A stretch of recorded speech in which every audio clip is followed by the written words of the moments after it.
Yo, what's up guys? Ako nga pala si Mark. Tara, samahan niyo ako. Sunday nga pala, so wala akong pasok kaya naisipan ko magluto. Unang niluto ko is gisadong ampalaya. Para healthy. After nyan, sunod na niluto ko is chicharong bulaklak. Naalala ko meron pala kaming ganun. Binili ko siya last week nung nag-grocery kami. Pinainit ko na pala yung mantika nyan pero medyo matagal kaya habang nagpapainit ako is niready ko na rin yung sausawan.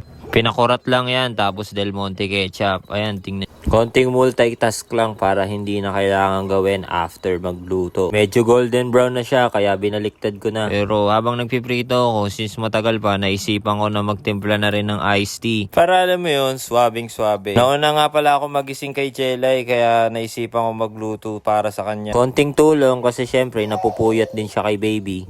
Sakto nung naluto is nagising na rin si Jelay. Masarap daw kaya mission success. Don't forget to like and follow. See you next time.